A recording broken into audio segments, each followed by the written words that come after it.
All right.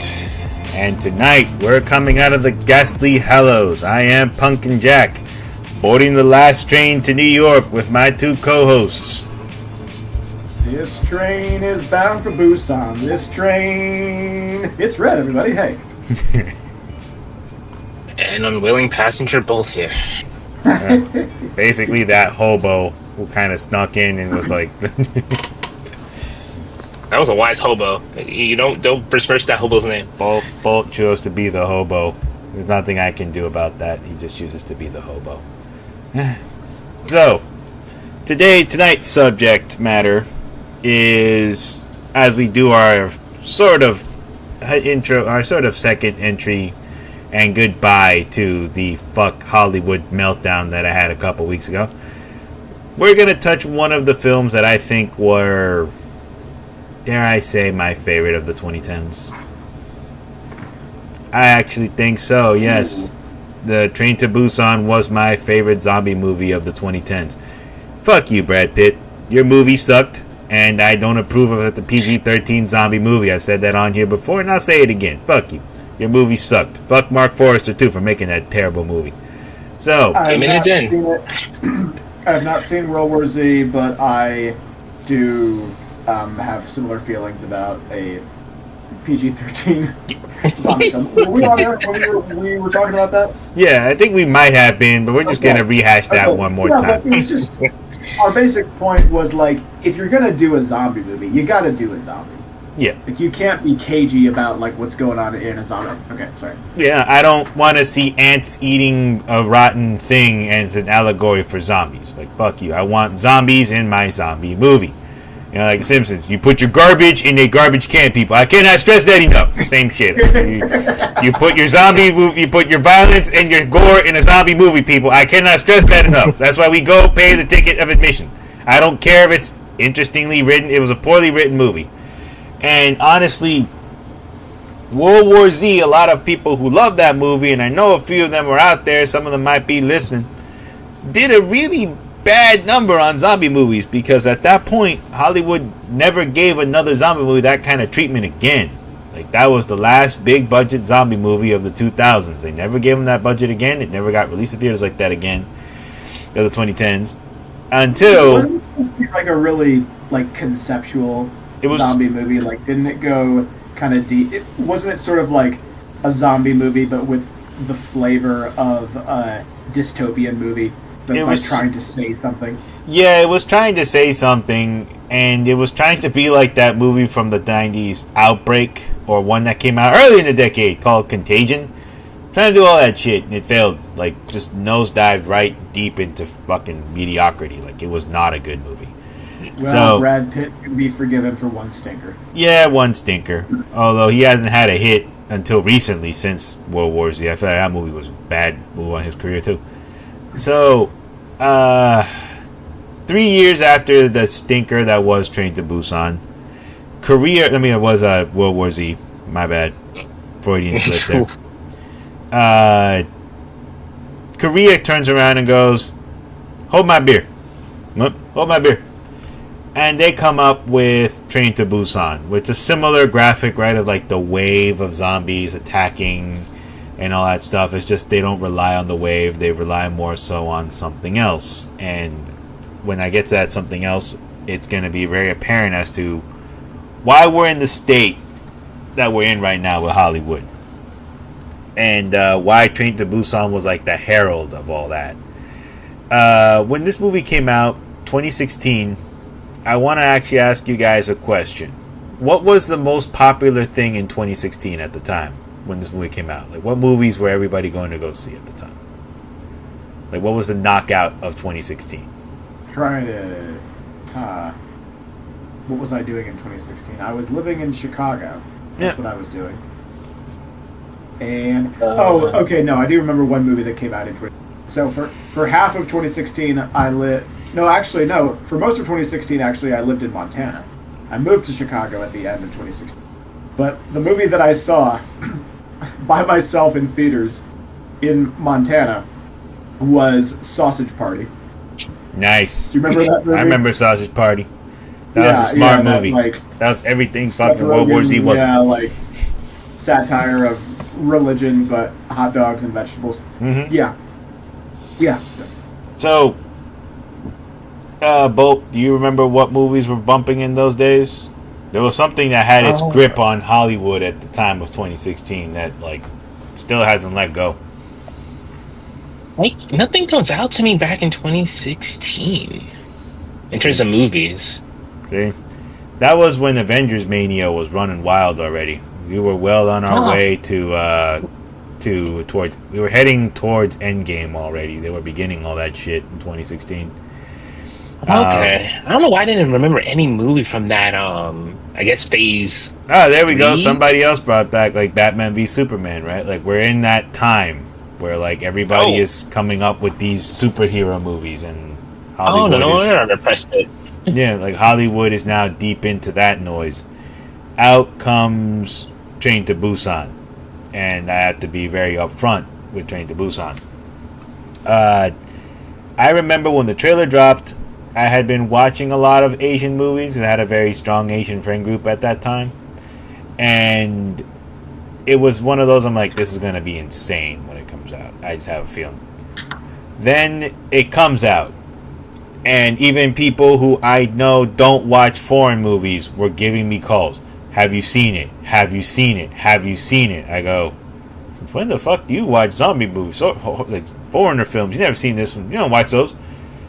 I go and I get a ticket to go watch it with a friend of mine. And we walk out crying. Because it was one of those things. And why? Like, why do we walk out? I went in ready because I knew the type of movie it was going to be.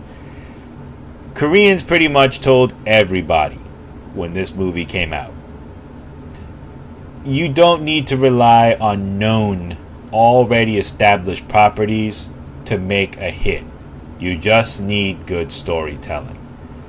Instead of focusing on the zombies and some people trying to look badass and fighting the zombies, they basically developed a character-driven story about people caught in this situation.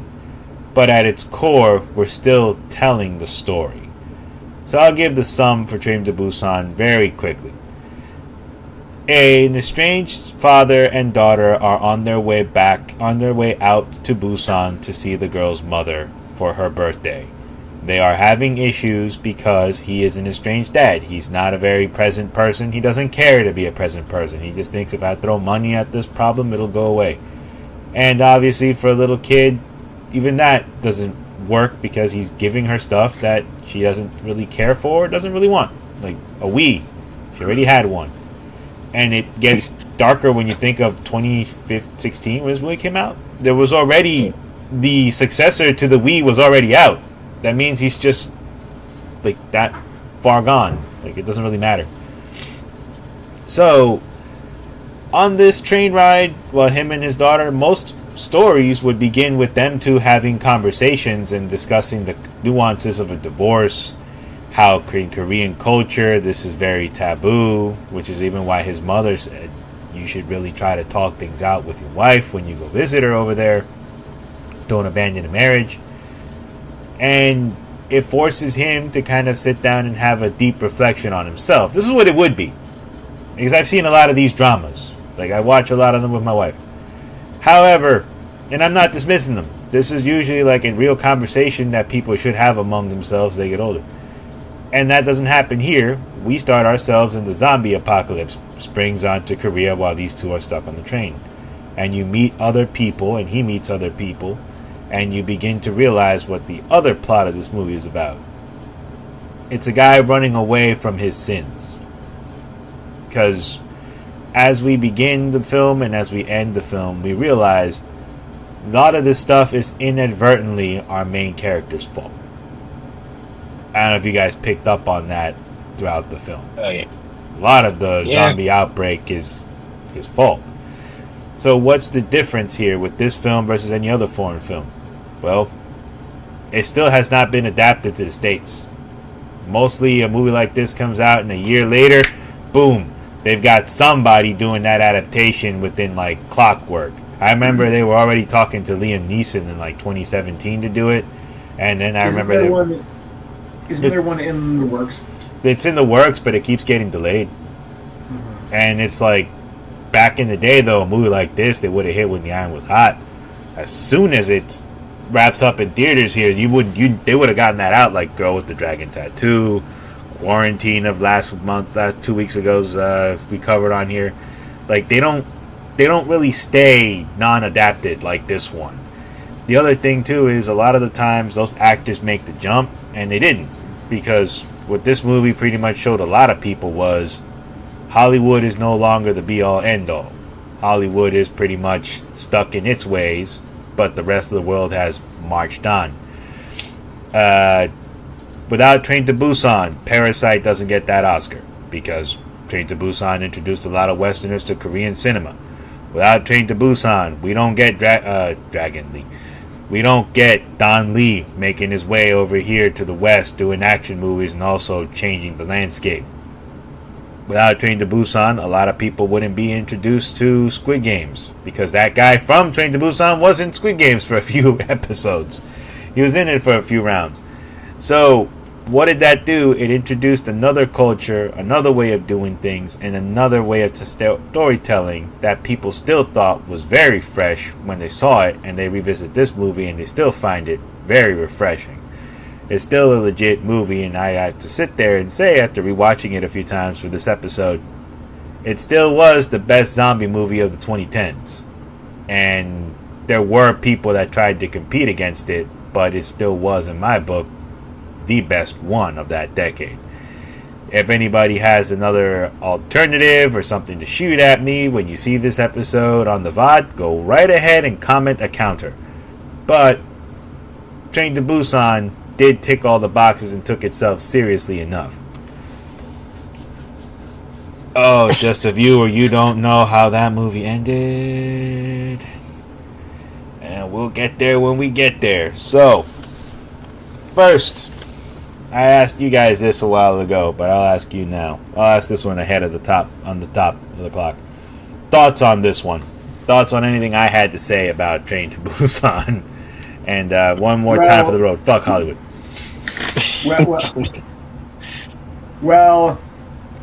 It dawned on me that this is that a zombie movie is a perfect thing to pick for our foreign film series, because this feels like a very foreign zombie movie, a very foreign horror movie, and by that I mean, in any American zombie movie, there would be characters with guns.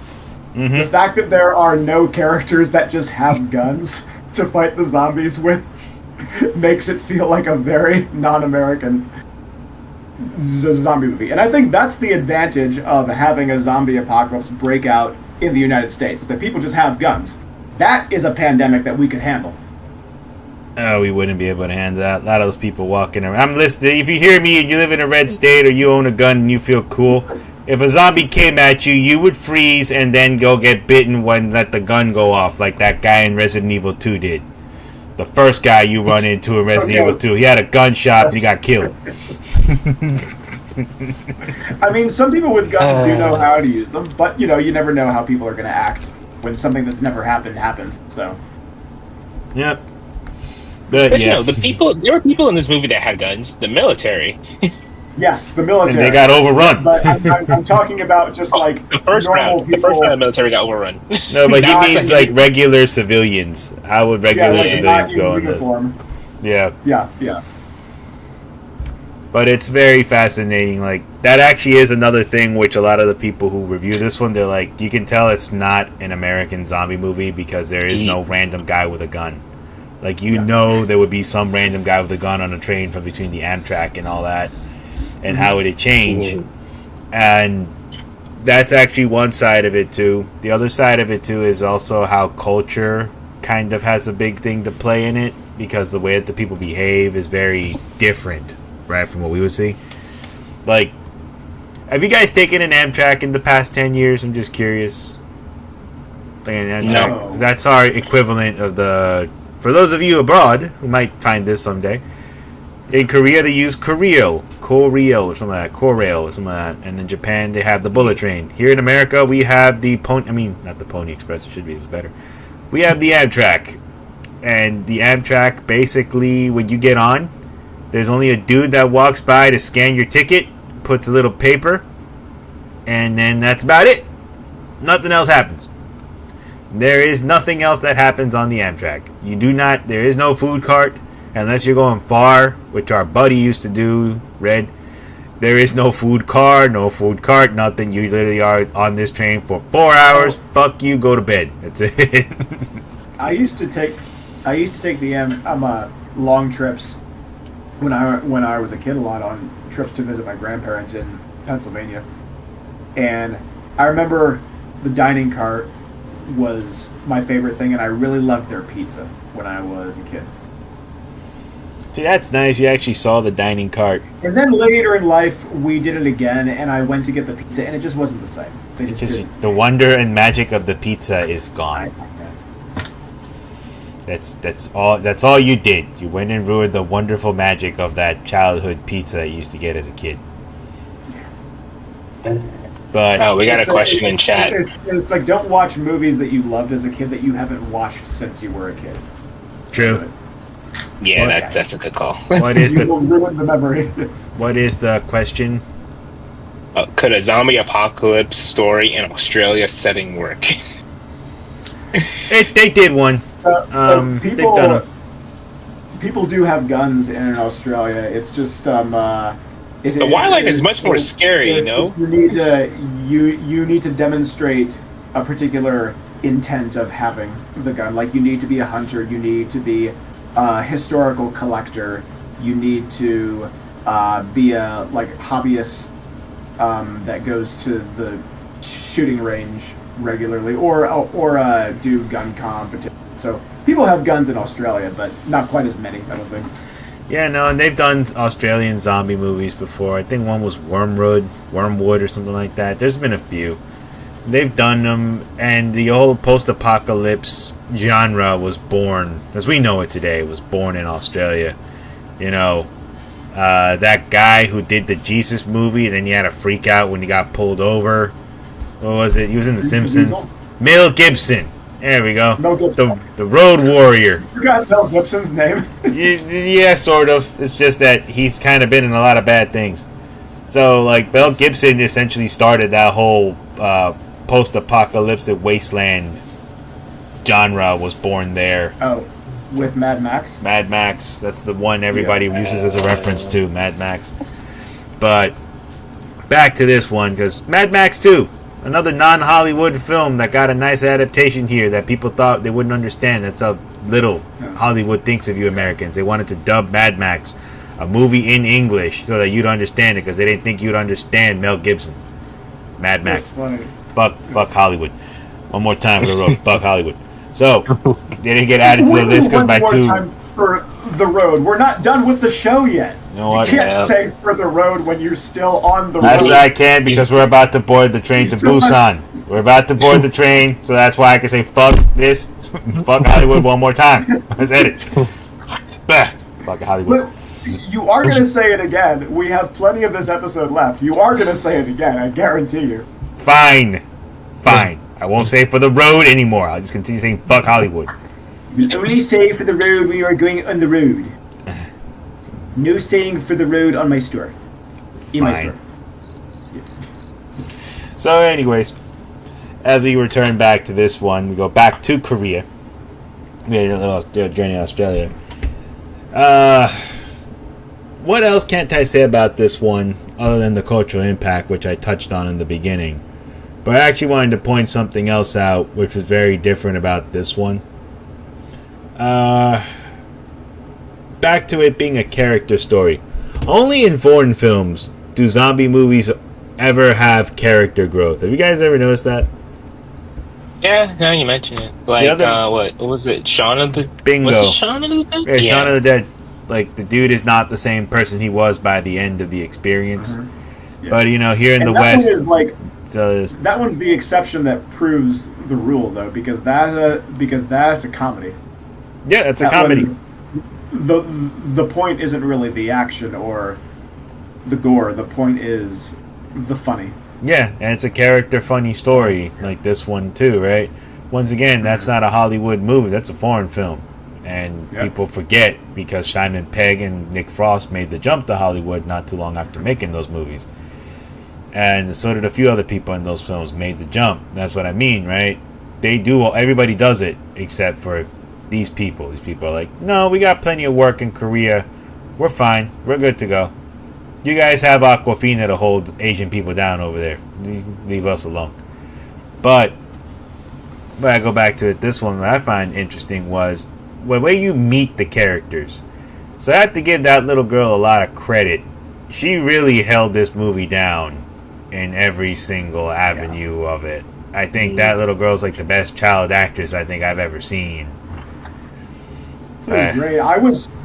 Sometimes when I'm watching kid actors that are really, really good and they're doing an intense scene, sometimes I actually like worry a little bit about the kid, because it's like you're asking this kid to like experience her father dying or seeing another person get killed, and it's sort of like that looks really real. That kid's really good at this, and I just sort of worry about like that kind of thing can be really emotionally intense for an adult to act, and that I imagine what it's like for a kid to act. I'm not really worried about like the ethics of it or how they do it. I'm just there's a part of me that's just sort of like, oh, honey, are you okay? Yeah, to my understanding, everybody on the set was consistently checking in on her, like often enough. Yeah. Because it's like she's the only little kid on the entire set, right? Like there's no other children in the entire movie. That's a good point. There's no other kids in the movie. Yeah. Like normally they give them another kid to play off of, and nope, she's just there among the adults. And once again, right, I also have to make another big mention here. One interesting thing about foreign films, right, is whenever we watch them here in the West, to us all these actors are unknowns, right? Because we don't really watch these movies. That little girl was unfortunately tasked with having to deal with a bunch of juggernauts. All of the people in this movie are seasoned vets. They're big timers over there in Korea.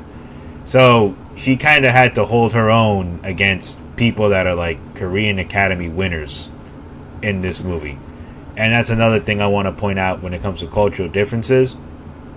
There is no way in hell, especially now in a post-World War Z world, where you would get someone like Tom Cruise in a zombie movie. That would not happen. Or you would get somebody like Johnny Depp or somebody like willingly do a movie like this. Because here in the States, we treat them as kooky movies, right? They're always like, oh, it's a zombie movie where they eat plastic. Whereas over there, everybody in this film, they're all somebodies. This girl, the pregnant lady, her name is Kim Yu-mi or something like that. Jung Yu-mi or something like that. I used to know her name. She is apparently like a seasoned drama actress over there. She's done a bunch of films. Her husband is now here in the States, and the guy who plays her husband in the movie, Ma Dong-suk, he was doing a shitload of action movies before Train to Busan, and after Train to Busan, now he's here in the States. Don Lee. They change their names when they come here. I don't know if I ever told you guys this, but I took some film classes in college, and the guy that taught our intro film class, he gave us like some of these basic rules of thumb for good filmmaking, and he gave us a few little cheats that we could use to raise the stakes in our films. And one of his rules was make her pregnant. If you have a female character, make her pregnant, and it instantly just raises the stakes of everything. So it does. That didn't occur to me when I was watching this, but when you specified that she was pregnant in what you just said, that reminded me of that. Yeah. And so, again, right, she has to act across all that. The way that they used it, though, it wasn't just like a cheap trick to raise the stakes. It actually was relevant to, maybe not intimately relevant to the plot, but it did have a nice hookup at the end where they're having a mild fight about what to name the baby, and then at the end when he knows that he's going to die, he yells out the baby's name to his wife as she escapes. That was a moment that made me cry. Yeah, I think that I was trying to remember which moment made me cry. That was it. Oh my god! Here we go. So another thing about Korean storytelling, right? They know how to pull on your fucking heartstrings, and they know how to take a bat and just keep going at the same. They just hit it until you're crying like an asshole by the end of these movies. It's kind of criminal. Yeah, it's damn right criminal how they do it. Like, it's not even funny. You'll be watching these movies and you're like, God damn it, why do I feel things? I need to watch more Korean movies. Seriously, They're going to be stopping. You got Netflix? I do. That's where I watched it because I loved Parasite. I absolutely loved Parasite, and I loved this movie. So I think I'm hooked. Yeah, no, they got a bunch. Honestly, one of these days I'll sit down and just give you a small list of what I had. And actually, so I was looking into the history of the director. What's the director's name? Shit, I had his name on the top of my tongue. Director's name is Yeon Sang-ho. Thank you. So, his first two films were animated. And there's actually a word for Korean animation. It's kind of the equivalent of anime for Japanese for Japanese animation. I think it's pronounced Aini. Is that the way it's pronounced? It's spelled Aeni. That's the English spelling. There might be somebody listening who can help answer that question. Maybe. Yeah. But yeah, so like Korean animated movies, I want to check those out too. So this one, believe it or not, the prequel is an animated movie. Yes, the prequel came out the same year. Yeah, same Seoul Station. Yeah. Very depressing movie, also. Like, really depressing. So, for anybody who's interested in watching that one, be aware. Yeah. Very dark movie, tragic for everybody. Yeah. Just maybe go a little harder with animation because the fact that it's two-dimensional and drawn softens everything a little bit. Pretty much. It was crazy. Like, this one, I've seen it, and even the subject matter, minus the zombies, is just real intense. So anybody wants to watch that one, just be aware. Homeless people and prostitutes running from a pimp during a zombie outbreak. Just very dark shit. That's the point of Seoul Station. It tells the story of the girl who brings the train, the girl who jumps into the train as it's about to take off. So you're kind of you're following her, and you know what's going to happen to her and what she's about to encounter to where you last saw her. So it's her story, and it wasn't a very light story. It's a very tragic one. So I tell everybody, watch that one, but go in there ready. It's dark. And oof, there was so much to say on this movie, and I'm trying to just nail it all down in one hit. But I'm also wondering, I'm the only one spitting out thoughts. What did you guys think? I'm only here asking questions. What did you guys think? Bolt, you've been oddly quiet. Yeah, it's like we mentioned, this movie, it's like the Korean movies director's MO of emotional trauma or emotional damage. Emotional damage? Yep. You're never safe. You think you can barely go 5 to 10 minutes without some attack on an emotional level. It's like, oh, you're getting to understand like a day-to-day worker, like a checkpoint worker's task, and oh, you just see a zombie apocalypse incoming. Oh, we can't have time for that. We have to look at this guy's failing marriage and him being a really bad dad and a blood-sucking fund manager. at his job, and he's making a person that works under him do something really, really bad that will tank the market. But we can't focus on that because we have to go to Busan. Oh wait, people are about to start dying, and he just keeps going and going and going. There's little to no reprieve. He's such a bad dad at the beginning of the movie. Yeah. Yeah. But So it's like what yeah. really one moment that hit me hard was when at the beginning he watches the movie of her doing her recital or talent show or whatever, and she completely blows it. She was supposed to be singing, and she's struggling. She's as Randy Jackson would put it, pitchy, and then she just stops singing. You gotta say dog. Standing there, humiliated. Sorry. Whenever you talk about Randy Jackson, talk about a movie, you gotta say dog at the end of every sentence. Dog. Yep. You know, it was pitchy. Dog's a little There you go. pitchy. No, now you're Randy. Yeah. Anyway, it's too bad I don't have like a giant gold watch and ring. Neither do I. I can't afford one.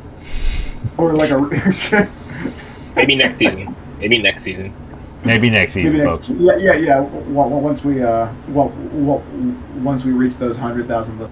Anyway, so she flubs her recital. He watches the video, and then she tells him later in the movie that the reason she couldn't sing is because she practiced it for him and he wasn't there. And it was like, oh, you just look at his face and he's just like, I'm a piece of shit. Now I'm gonna have to go get her a Turbo Man. Yep. Yeah. No, like, it's actually fascinating when you brought that up. Like, when he was trying to talk to her, he walks in on the conversation, right? Of her wanting to go see her mom and go to the train by herself. And his death is foreshadowed in that line he tells her. Which I'm actually going to make that last sequence hit a little extra home right now for those of you. So, she tells her, she's like, I couldn't sing because you weren't there. And he's like, well, honey, you should know that I'm always watching you even though you can't see me. Then when you fast forward, they're about to shoot her, right? She starts singing because she remembers he's always watching me even though I can't see him. And then she starts singing. You're remembering it.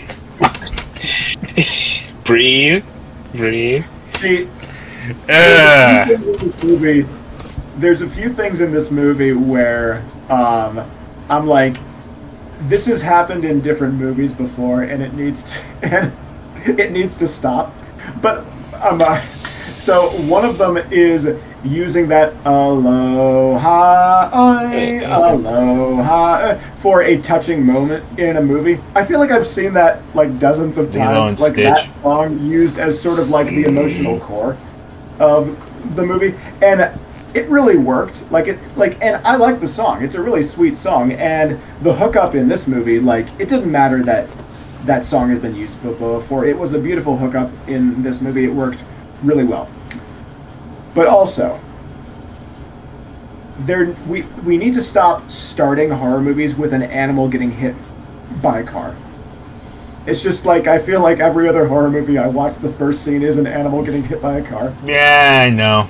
It's an ongoing trope. I forgive them because they're pretty much reminding us of the stuff we used to do here back in the day until we sold our soul to the mouse.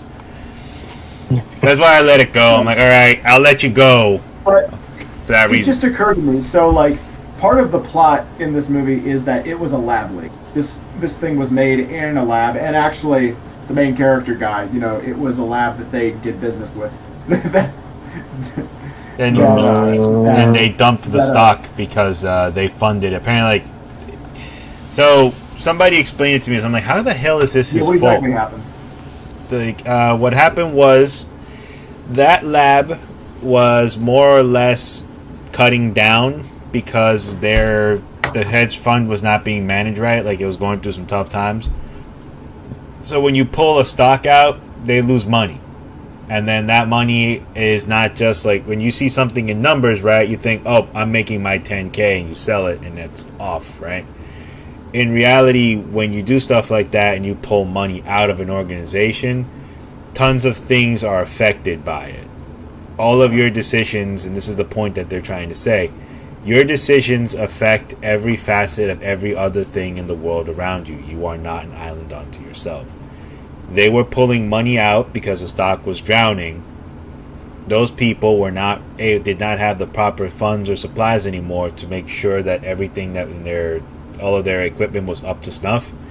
And then that's how the leak happened, where it went in a river nearby, which was powering the facility. So the animals started to drink the water, and then the animals started to bite local humans that are supposed to be caring for it, and then the animals brought it into the city via the rats, via the vermin, and the first ones to feel it would be the poor people, because they're homeless, they're sleeping in shelters, they're out in the middle of the street, and that's how it begins. So like the message is, the people on top just see the number, they don't see the people at the bottom or who these things affect. So he is one of those people. He's like, dump the stock, it's not good for us anymore, it's dead stock, it's dying. And that's why the guy on the phone is like, is this our fault? That's the same company we were dealing with, this happens to be us. And in his case, it's like, yeah, even his finale is a further of the statement. He can never outrun the person he once was. He can only make amends with the people in front of him, which was his daughter. Like, he was that old man at the beginning, and no matter how much good he did, he realizes while this is all going on that there are real people that are good people that are being affected by other assholes who don't really know or see what's going on. Like, he was in the trenches, he fought those zombies to go rescue his daughter and the other guy's wife, and he built camaraderie with these guys who ultimately, before that day, he probably would have fucked them over. He was like, yeah, it's not my problem, I don't see them, I don't know who they are, they're just numbers to me. And it's just interesting because that old man, that piece of shit CEO of the Pony Stallion Express, he was exactly like him. And that old guy doesn't change because he's old, bitter. It's odd that the final thing he's asking for is his mother. Did you guys catch that? That detail? Mm-hmm. Right? It's like, that means this dude has had so little humanity that the last person that cared about him was most likely his mother. That is how, like, far down the chain he's gone. Just reciting his address and his mother like a little kid. That's how, like, reversed he was at that moment. It's really interesting how that one went down after getting all those people killed.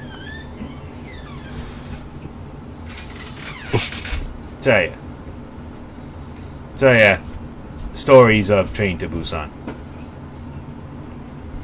This has been Stories of Train to Busan. Yes. Well, apparently, I'm looking at chat. According to just a viewer, Poland. Oh. Your brother's born a bit. He's got to get the 5. No. Oh. I don't know if I muted myself perfectly or not. You did not. You did not. Oh well. Hi, Crystal. Yeah. I mean, Cerveza You're not Cristal. married and you know what name Crystal over there. Cerveza Cristal. That's what we're doing. We can change that. We just have to have somebody fucking spice the bottle. Look, if any of you wanted to learn who we are, it would be really easy. Yes, it I'm would. not sure why we're still using these code names. Like, Yeah, it is whatever it is. Anyways, you know what? I'm just gonna stare at the cheerleader for a little bit and make myself feel a little better about that leak. Speaking of the cheerleader, he was more or less like one of like 3 victims in this film because they held her hostage at one point, which I'm like, you.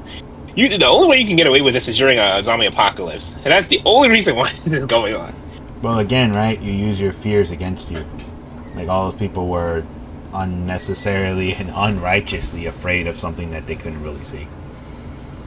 But it's like my biggest grievance with how that went about, and I guess with the movie is how did they know about the zombies' characteristics? Because the fund manager was the one that figured out that site. These things It was like the pregnant lady primarily that figured out the side part. Oh yeah, okay. She figured it out. He vocalized it because he told them to in one scene to kind of like board up the glass with the newspaper, and that calmed the zombie is down for a moment because they had no one to aggro because they couldn't see. So why didn't he still stick with that same logic and just allow them in and then just quickly close like when they're like later on in the movie when you have the fund managers group trying to make their way all the way to, I guess, quote unquote first class, for lack of a better term, where the train conductor and the COO and all the other citizens are, because they were just together earlier in the film. So when you have people just like trying to like find their way through that have intel on how to deal with these things better, because they've been in the trenches more than those people have been. Like, you already know how this works. Why are you listening to the COO? It's like clear manic power play just to like make sure that key is secure. Even though if you have more people, stronger people, mind you, you can fight off the zombies better. But I don't know. That's just me with like how I would have like dealt with that. I mean, if you were to ask me, the minute that guy shouted, "I'm infected," he's infected, I think I would have bit his fucking nose off right there. He was on the spot. And then I think on the way out, I would be like, I'm going to kill you the next time I see you. You're not going to survive this day. I'm going to see you again. I'm going to kill you the next time I see you. And I would have walked out. That goes for everybody in this room. Because, he just lost his other friend at that moment. Oh, my God, that moment. Every time I think about that moment. He just moved his hand very slightly to the left. Just very slightly to hold the door. We all think we would go out that way, but we wouldn't. Just letting you guys know, the way he picked up the zombie and he was kind of using it as a barricade to try and protect. We all think we would go out that way. We wouldn't. We'd probably go out screaming and crying. I relate to him the most, honestly. I honestly, after the homeless man, I relate to him the most. So you think you're gonna go ahead and cut your scarf up, tie it around your arm with some random duct tape that they somehow got their hands on, and then you're gonna start rumbling with the zombies? Oh no! I would like keep your wrists stable. Is that what that's supposed to do? So what that's supposed to do? So again, right? Like you find out their lore, because another thing about Asian storytelling in movies is they don't necessarily they don't tell you on camera. You have to do a little bit of homework. So sometimes you'll go like to a movie, and then when you go stand there, they'll tell you who's who. So that character is supposed to be a pro wrestler. That's why he's large. So that character, that thing that he's doing there is creating a wrist guard. So, for example, had the zombie tried to bite the wrist guard, they're just going to impact on that. And it's a way of protecting your forearms from any kind of impact, and then you have a grip. So you can use your forearms as a shield. Yeah, so in that minute he can at least put the forearm up and he can punch a little clearer. That's what that's supposed to do. So had he, for example, moved his hand all the way over to the door, he might have been okay when that thing sprung up and got his hand. But because he was moving his hand, he moved his hand just a little bit, that thing went right there and clapped his hand. That's what that's supposed to do. I can't remember where the hell I heard that, but that's more or less like the idea. Like it's supposed to create a buffer so that when the forearms get hit, it can at least help protect or help piercing on it. So it's a very interesting way. It's like makeshift gauntlets. It's like makeshift gauntlets at the end of the day, because he also uses it just not only for defense but for offense, because punching zombies at a certain while will wear down your hand, and to the point where it's like gnarled. You can barely hold anything. So at least if he uses that more, it's like less wear and tear on his body. That too. Interesting enough, since we touched on that, it also allowed for them to have to find more creative ways to handle the zombies, because another side of it too, right, as some people pointed out, do you know how fast the Korean train is going? The K-rail trains are going at the speeds they go to, or no? Like that's some weird nerd trivia some people I saw all said. Those things are going about 200 miles an hour. More or less. So, some people go like, oh, well, why couldn't you just jump over off the train? Yeah, no, you're not going to do that. You jump off that train, you're gonna land like a fly against a rotten wall somewhere, and you're done. That's not gonna happen, and you're not gonna run to the edge of the back of the train and see if there's a possible way to get off there. Neither. That's not happening. You're on that train until the bitter end, the end of the line. So, yeah, that's more or less what those gauntlets did. Supposed to do. Very interesting. I like the way that he just managed to somehow make them, but yeah. Okay. I keep asking, but I'm just going to go ahead and make one other observation. See if you guys caught that too. Did you guys notice? I always want to know if anybody notices this. Do you guys notice how the guy got a little spooked at the cheerleader in the beginning? Like, they introduce him. He's kind of like a little like shy and in his corner, like no. Yeah. Which guy? So there's It's a a baseball teenager. kid, the baseball player. Baseball kid, yeah. Yeah, like in the beginning when the girl's like, "Yes, I'm gonna sit here and I'm gonna sit with you" or whatever. Like, Yes, he's kind of the shy one. yeah, like in the States, right? You know, most of us would be like, "That's right, she's sitting with me," and then he's kind of like, "No," because apparently, like in that culture, you're not supposed to be that way. You're not supposed to be like outgoing, like "That's right." It's like not cool. But the reason why I mentioned that is because it plays into the way the character's nature does come out, that he's kind of like shy and reserved. Because he couldn't bring himself to hit his friends when they were in the baseball car. I don't know if you guys noticed that detail. Very like small yet subtle way of like, once again, remember this character's true to himself.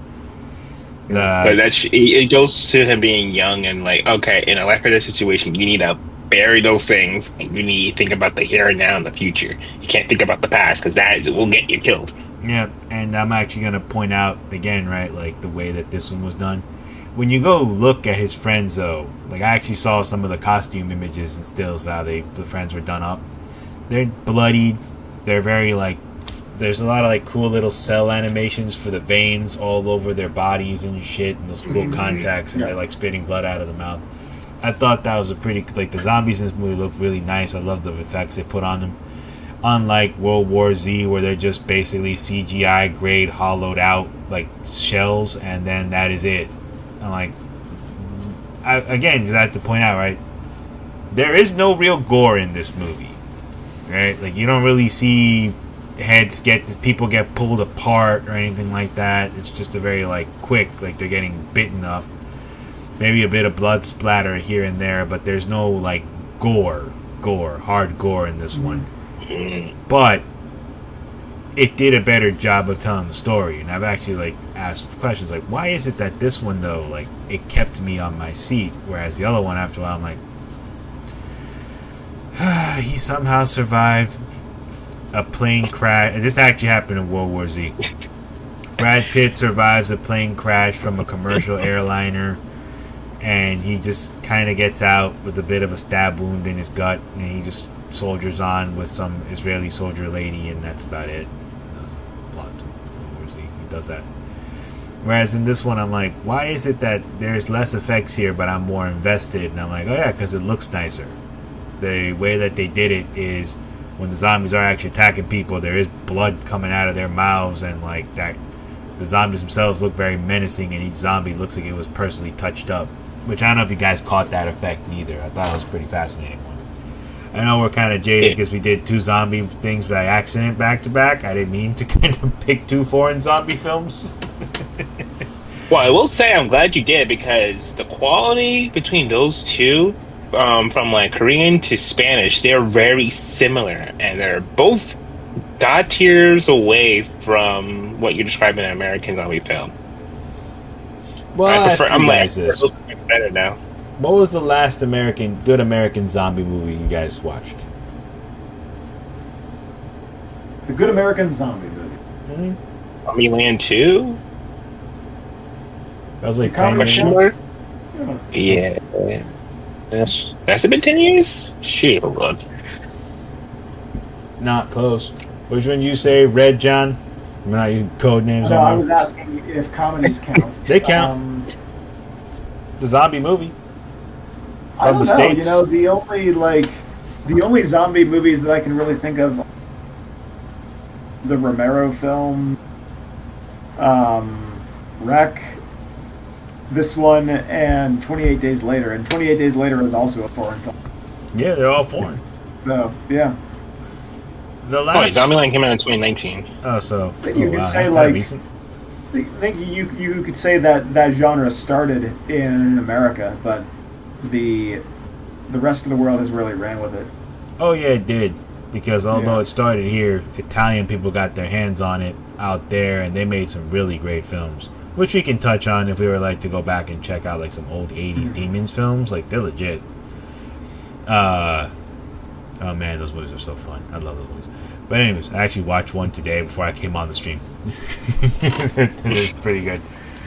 But no, like I go back to it, which is my ultimate point. One of the points I really want to hammer home with this film that it did for me and it did for a lot of people.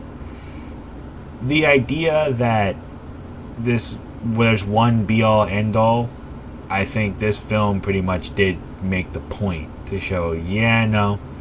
Because even though we're from different cultures, right? Like, obviously nobody in this podcast is a Korean. We're still kind of there with them through the majority of this movie. Like, we relate to some of these characters. We feel for some of these characters. We're crying, obviously, with some of these characters. Mm-hmm. But what's interesting is you don't need to be from the same backgrounds to really, empathize or feel with people, right? Like, we don't... We're all humans. Yeah. We all have loved ones. We all have fears. We all have friendships. I mean, when it gets down to like family friendships and basic emotions, not even basic emotions, even the more common, even the more complicated emotions. Like, cultures are not so different that you can't watch a movie from a different culture and like not get it. So, bingo, right? Because you'll get a lot of people out there, and I've seen this in my own personal life, like, duh, I don't want to watch that. It's just a lot of subtitles. Duh, I don't really want to watch that. I think I'll just rewatch these 10 Hollywood movies that have come out over the past few years again. I won't watch that. I don't want to watch that. I don't like that. I don't like that. But again, I guess it's a good idea why we pick zombie movies. They're the simplest ones in my book too, because you kind of like get introduced to a few characters that you like, you don't like, and you're kind of there with them for the ride. But I back to my point. This was one of those times where everybody was introduced to something, and we didn't really care about subtitles or no. We were there. We understood what was going on for the most part. We were able to figure out who was the asshole, who wasn't. We were on the sides of the people that we wanted to be on the sides of. And I also had to give a shout out to that old lady who decided to get revenge on her sister and be like, all right, what the fuck? Let's go ahead and do this. Oh, revenge for her sister, not on her sister. For her sister. She got her revenge. The existence of assholes is one of the cultural universals. Mm-hmm. Yeah. But yeah, this is, believe it or not, a very typical movie out of this part of the world too. Like this story plot element. There was another movie I remember I saw not too long before this one came out in 2012. The Tower. From 2012. Whoa. That's ringing a bell. A bell tower. No. What's it? What's the tower? So basically, the Tower is the Korean version of the Towering Inferno. The luxury condo building opens up in Seoul, and then some planes, an accident happens, and the thing starts coming down, and it's about the people inside the tower trying to get out, and how politics and things plays into it, and all this stuff. You're following different. It's again an ensemble movie. It's a very typical plot device. But I remember again, right? It's a disaster movie, but as opposed to being like 2012, where we're gonna be, stuck with a bunch of corny jokes. The jokes are there, but the movie in itself is very dramatic and very extreme in the way that they go about it, and once again pulls at the heartstrings, and they just know how to manipulate you into crying like an asshole. You find yourself there with an empty box of Kleenex tissues and your wife looking at you all confused, like, "Are you serious?" Yeah.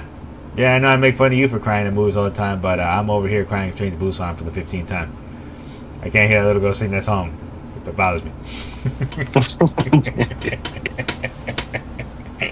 Funny enough, I didn't know that was the song she was singing when she was singing it on the camcorder. And then when I see it at them, I'm like, that's what she was trying to sing. Oh my lord! Are you really going at a little kid? No. I was just no. I'm not that hard. Well, not for this one. Dude, her father didn't show up. What kind of a monster are you? Yeah, you get used to it. But anyways, hold on a minute. She got used to it. She was more of an adult than any of those adults in that film. Up yours, That's Bimbo. Yeah, what he said. Thank you, Bender. Oh, brother, this guy stinks. Thank you, thank you, unnamed fish from SpongeBob and Krusty the Clown. Yes. Mm-hmm. You're arguing with a little kid not being able to sing because her father wasn't there. No, I'm not arguing. I was surprised at that song because I couldn't recognize the song. There. Yes. Oh, you're not listening. I'm just thinking I couldn't recognize the song. That's why I got surprised. That's what she was singing at the end because I didn't recognize it. So disappointing. It's very disappointing. Okay, but to be honest, Bolt, I had the exact same experience, so it's okay. You're a fish. You don't have ears, but the android does. Well, hold on. Since when do androids have ears? Yeah, what the hell? You can't describe my biology as a pumpkin. What the hell are you? I can. I can describe whatever I want. You don't have ears. You don't even have ears yourself. I can describe whatever I want. You don't know me. You know what? Yes, my mother twitted my fucking temples.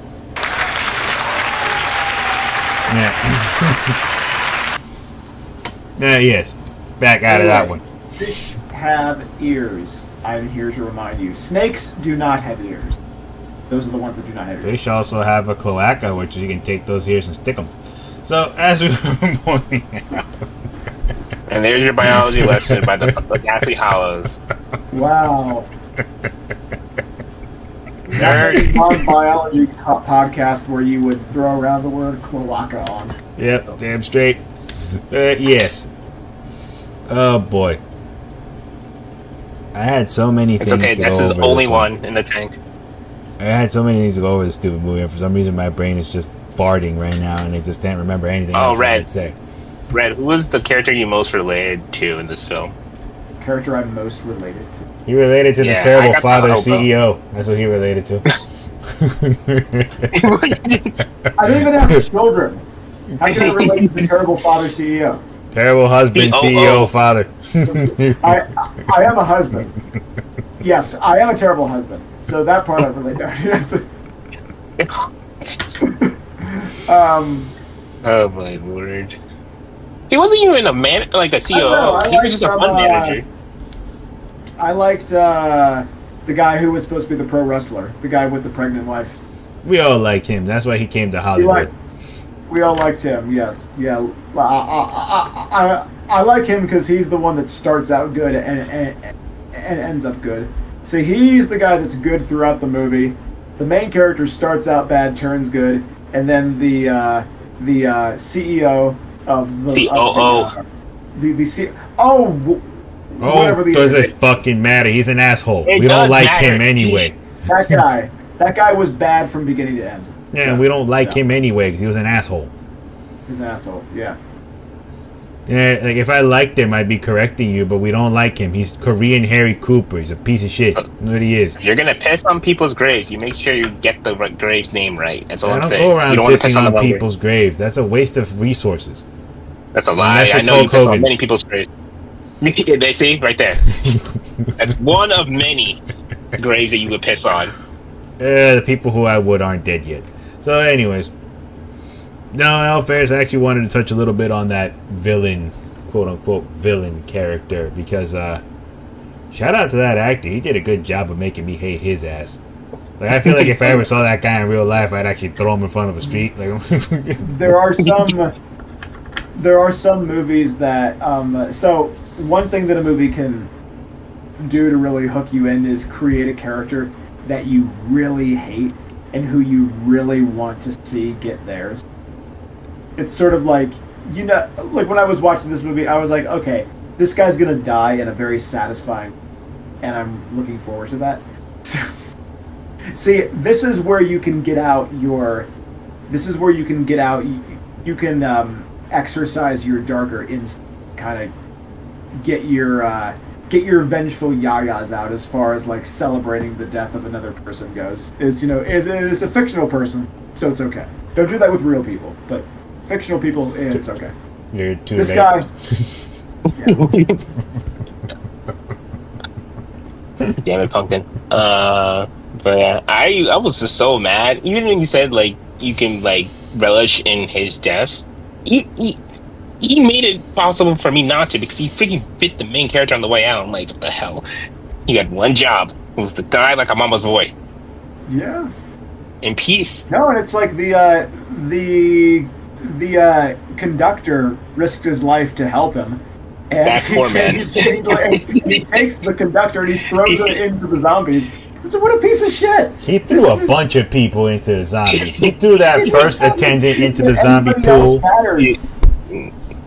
He single-handedly killed so many people with his actions. Well, okay, so is he evil or is he just a coward? Both. Because I got Yes. the feeling that Yes. he's just Both. He's Well, both. He's an evil coward. They're out there. A lot of them run the country. Evil cowards. Okay.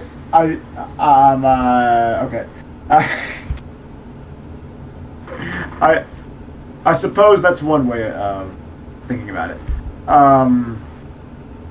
But see, I think of evil as doing something heinous and relishing in it. He wasn't relishing throwing other people into the zombies. He was just doing it to save his own skin. It was a means to an end, but he was doing it in a very, not in a calculated way, in a cowardly way.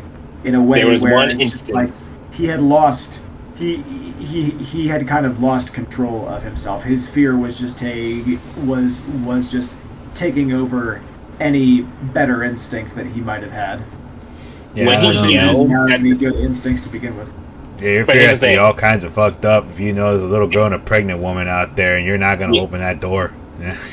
Oof. Well, what's worse is that after they forced their way through, and when the main character was like beat him in for a little bit and just yelled at him like, "Why do you let us like out there? Why you didn't you hear us?" His immediate thought, his calculated thought, was to frantically blame, just assume that he was bit, and just assume that the reason why he didn't is because he's affected. We can't let them on. Like we have to quarantine them, like for our safety.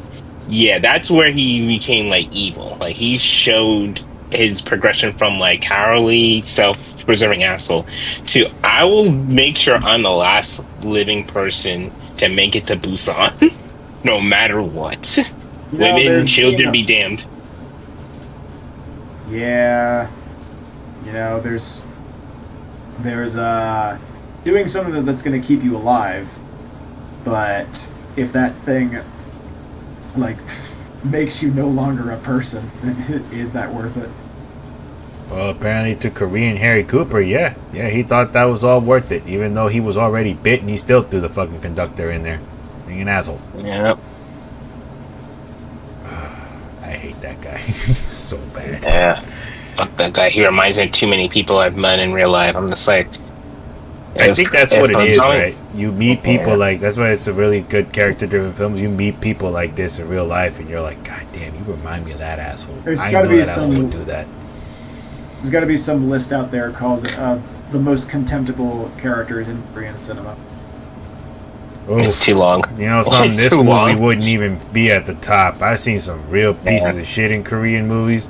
I could actually go ask my wife right over here next to me, like, what's the worst Korean characters you ever seen? She'll pop up with like 10. If she mentions marry my husband, just let me know. A minute, just see right here real quick. Hey, honey, Yes. what is one of the worst Korean characters you've seen in your dramas and movies?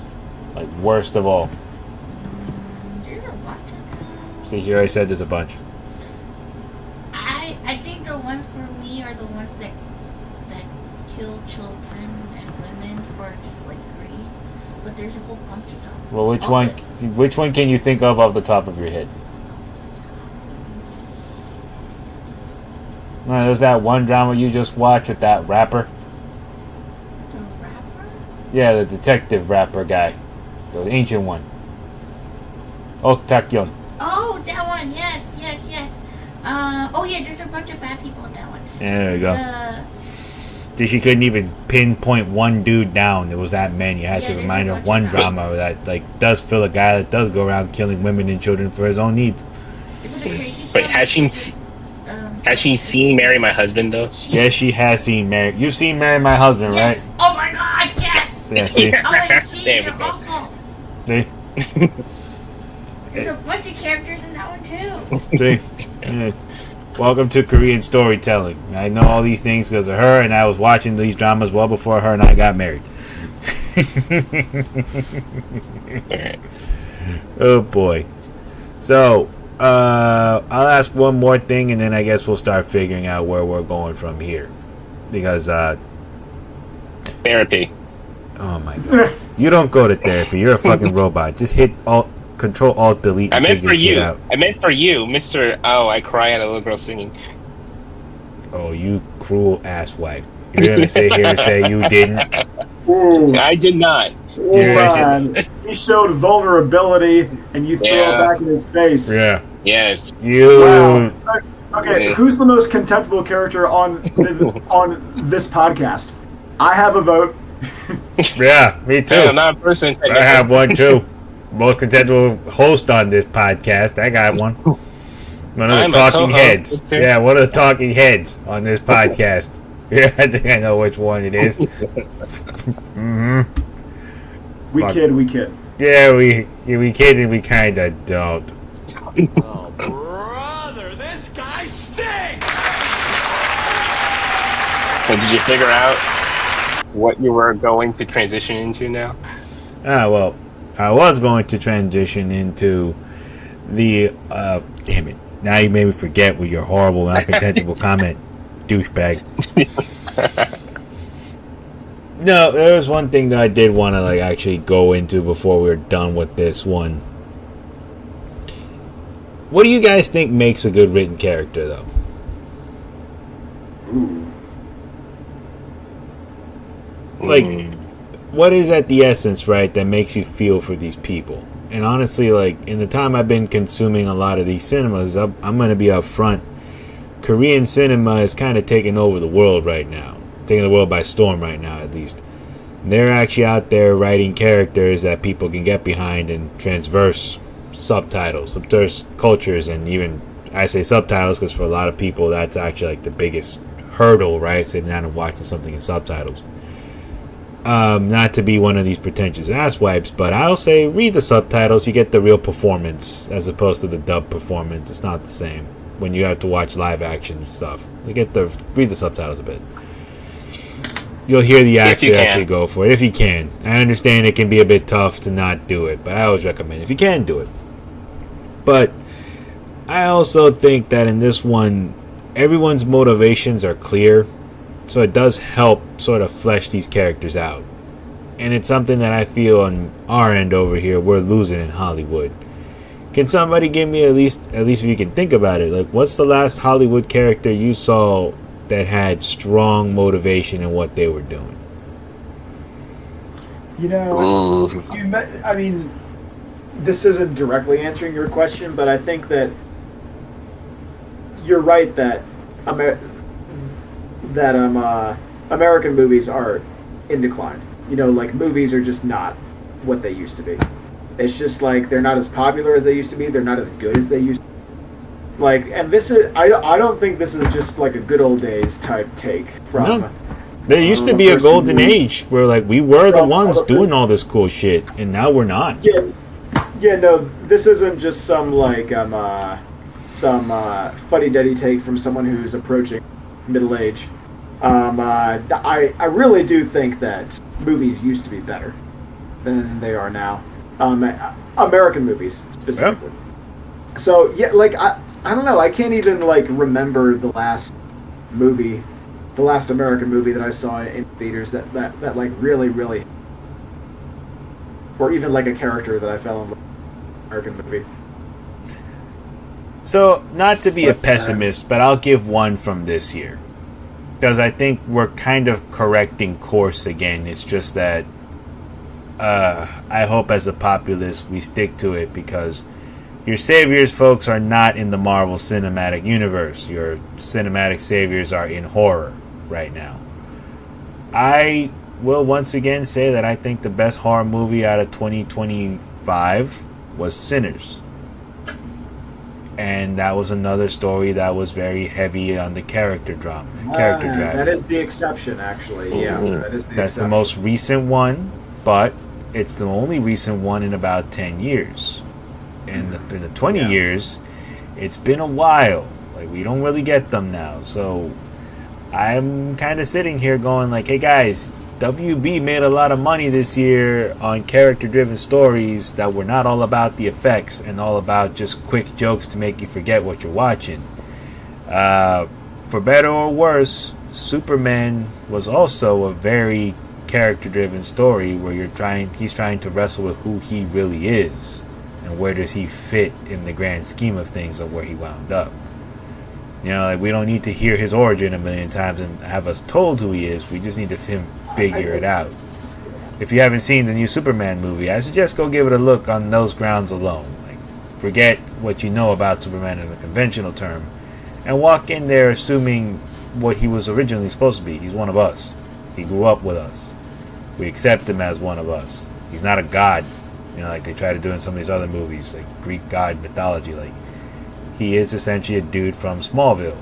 It's called Smallville. Small town, USA. He's a regular dude. And he just has a hard time figuring out what does a regular dude do with these abilities, right? Character stories. Character-driven motivation. He wants to figure out who he is. By the end of the story, more or less it's sorted. But we're getting back there, right? We're not here waiting for 20 minutes, or at least every other hour. Is he going to say it's clobbering time? Is he going to say it's clobbering time? And when he says it, we get the feel-good moment. And that's it. Like, I honestly think where Hollywood is failing, and I think America, and I know I take shots at these two juggernauts all the time, but unfortunately they are the ones that are leading our charge. They're the biggest ones in the room. WWE and Disney now do this. They write for the moment, and they don't write long term. And when the MCU started, they used to write long term, so these characters were fleshed out and you kind of cared about where they were going and they had a roadmap. We don't do that anymore. Right now it's all about, oh my god, he said it's clobbering time, everybody, and then when you go like, cool, but that took 2 hours for a setup. The rest of the movie is kind of lame.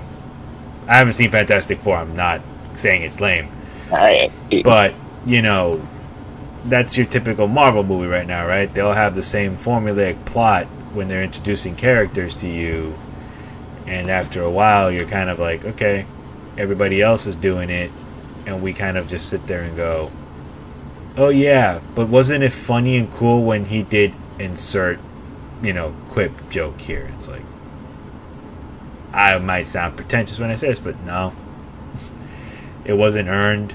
It was just kind of like a quick joke, and it made me laugh for a few minutes, and then that was it. The whole movie was not very good just because of the one joke, or sets of jokes that were being told out of order, and, you know, Spider-Man is swinging his web around. Like, so what? Tom Holland is funny in real life. I'm kind of growing fatigue on these stories. Like, why are we still here? Well, why? Right?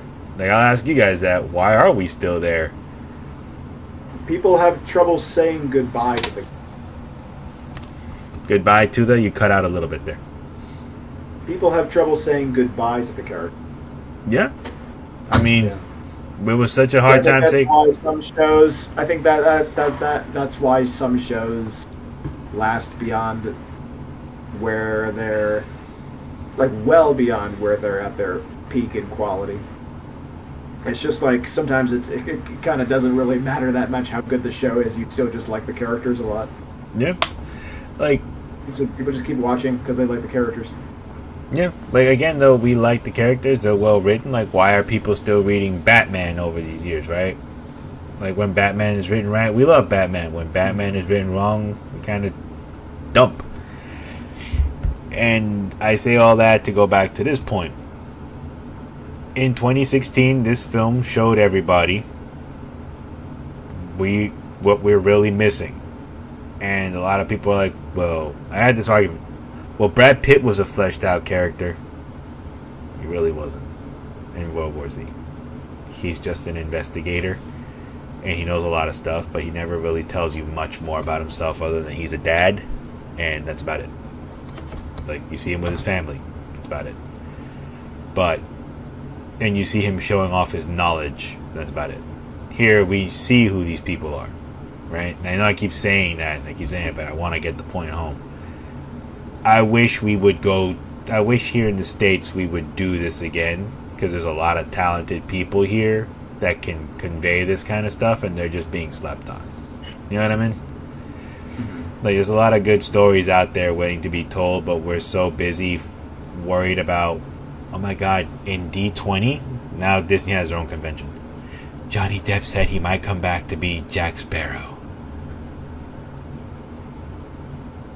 You know, he's been Jack Sparrow for 20 years, guys. Like, do you think he can go do something else? You know, Johnny Depp, instead of doing Jack Sparrow, I think would have been a very good fill-in for Gong Yu's character here. Had they were to tell me, oh yeah, let's take the script and let's go do it in Hollywood. Johnny Depp in his prime, I think, would have been a good fit here. I think he would have been able to convey somebody, because he's done films that were like this back in the day. What's Eating Gilbert Grape? A lot of people don't like to bring up for some reason. That was a great movie. Blow. It's a good movie. But when we talk about Johnny Depp, though, we only go into the same 3 roles. Edward Scissorhands, Pirates of the Caribbean, and that other one. What's that third one that they always bring up for Johnny Depp? It's those 3. There's 3 of them. I can't remember the third one as. It's Pirates of the Caribbean. Pirates of the Caribbean, Edward Scissorhands, and there's one more. Let's see. Charlie and Chocolate Factory. We don't talk about that one. Finding Neverland. Fine, we'll go with Finding Neverland. No. If you're going to go with anything, go with Donnie Brasco. We'll go with Donnie Brasco. At least Ralph Pacino's in that one. Go with Donnie Brasco. Yeah. And I saw Agent Pistone one time from a distance. Really? Oh, yeah. What were the Oh, circumstances? she said Fantastic I Beasts. think it was when I was in college. I met Frank Serpico, and then about a month or so later, I think he was in talks to go do a talk over at John Jay or something. And I saw the guy walking down the stairs from the distance, and I was like, it was stopped. Like, he just was walked and then walked into his car. And I'm like, that guy looks familiar. And the dude at my job was, one of my classmates was like, yeah, it's Agent Pistone. I'm like, Donnie Brasco? Yeah, code name Donnie Brasco. I bet he had a pretty serious security detail. He did. That's why, I remember I was trying to get into the classroom, into the building, and then they're like, Yeah, that guy. wait. That guy. He's like a famous person in witness protection. It's like, Yep. that's some pretty serious security that you're gonna need. Very fascinating. He's an agent, federal agent who is now in witness protection for what he did. Yeah. He's a federal agent whose job was to bust people. It was insane. But, I go back to it, right? I'm not dismissing where we come from. There's a lot of good stuff here. A lot of great people, a lot of great young actors coming up.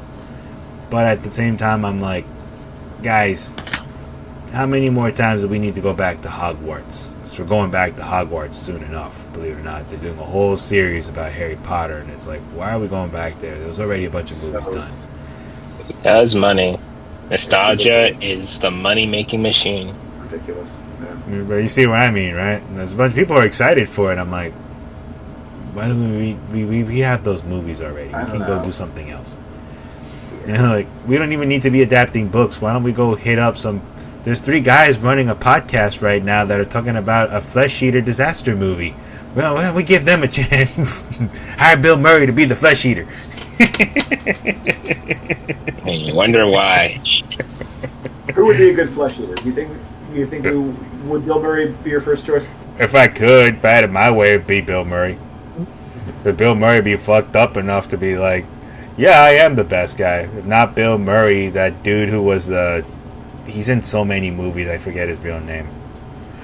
You remember in The Big Lebowski, he was the Spanish guy with the braid who told him, if you take the gun out at me, I'll shove it up your ass and the fire pull the trigger. John Turturro. That'll be the second choice to be the flesh eater.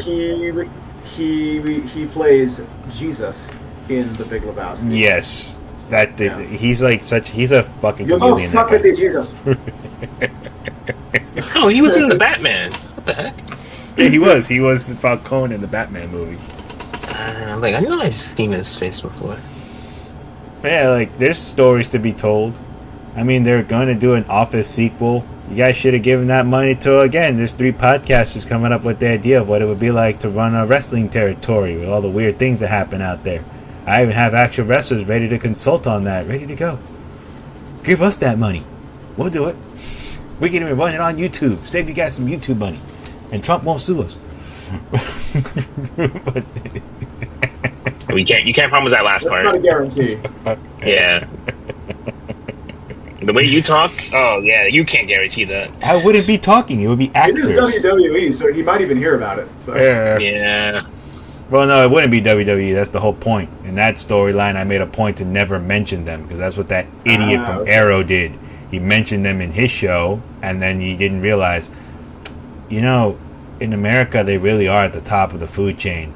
So if I don't mention them ever again, now my show has absolutely no teeth because I'm a fucking moron and I don't know how to write. That's pretty much it. That's my thoughts on Stephen Amell. He's a terrible writer. Good actor, terrible writer. But yes. Can't do it all. But when I go back to my point, right? There's stories to be told. We don't need to be giving Harry Potter money again. Do the same damn story a bunch of times. It's like saying right now, hey guys, I know you guys still like Lord of the Rings, but why don't we remake Lord of the Rings into one big series starting all the way from the Fellowship up until the finale with the Return of the King? Wouldn't that be a good idea? 12 seasons. No.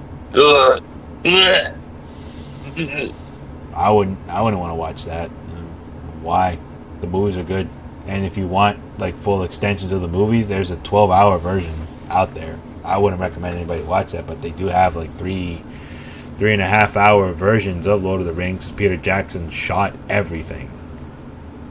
And people bled watered it down for time. Huh? People bled in that film and got serious damages. Yeah. But then it got watered down for time. Because, you're going to go sit in the movie theater for 3.5 hours? I don't think so. But it's out there if you want to see it. But that's my ultimate point. You guys, I've been rambling again. Any thoughts, ideas, insults to hurl my way? Any new enemies to add to the list? No, there's always new enemies, but we need more like realistic. Huh? This was a comparably,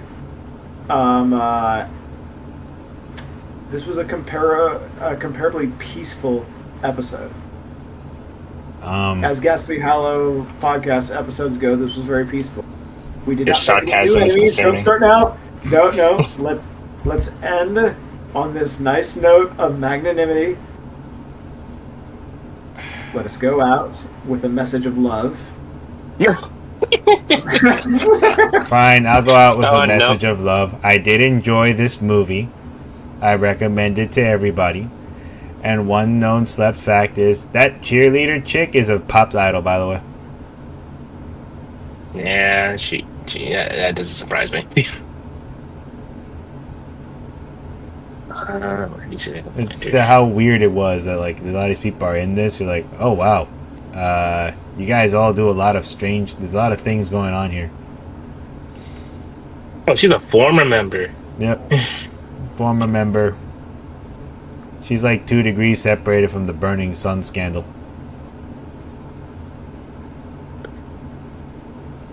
That's another story for another day.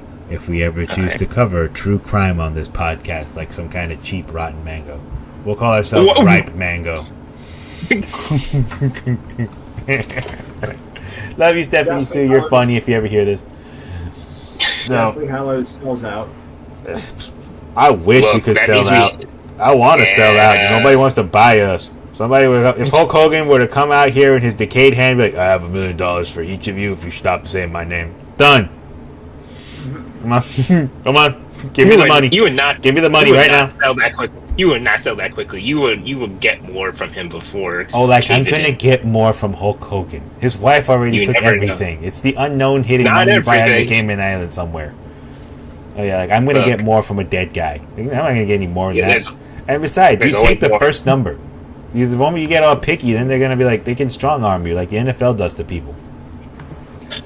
Oh, those people have concussions. They're easy to manipulate. Oh, you don't know about the famous strong arm NFL moment? So some guy recorded an NFL game and it was lost in an archive, but the guy recorded on his VHS tape. So the NFL went up to him and said, "We'll buy the tape from you for $25,000." This guy then had somebody like a robot I just heard advise him, "Hey, you can hold out for more." So then the NFL turned around and said, "You're not supposed to be recording our video games and reproducing them anyway." They actually do have that in the line in the beginning. Yeah, do not record this without permission. So, since that's the case, if the NFL is offering you $25,000, they can sue you if you go sell it to somebody else for more than that, and then they're going to go back and strong arm the NFL. So, they're not going to pay any more than $25,000 for it. Either you take it or you leave it. And when you go back, you know damn well Roger Goodell's going to be like, "Oh, look who's come crawling back, 15. You get $15,000 now for being a dick. Let's go." What are you going to do with that? They're the ones who set the price. So, they offered me $1 million. Come on, give me that right now. But yes. Don't say I didn't try. Closing thoughts before anything else? No. I'm never taking the train again. Yes, you are. Yes, I am. About you, Red John, any closing thoughts, or are you good to go? Thoughts. Yeah. I am going to begin the closeout. I was gonna play the Hello Hi. Actually, you know what? Fuck, I am gonna play Hello Hi. But you're too sensitive right now, so it's understandable. I'm not sensitive. Right there.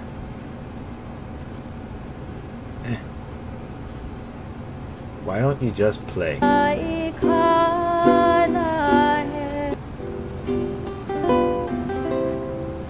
There we go.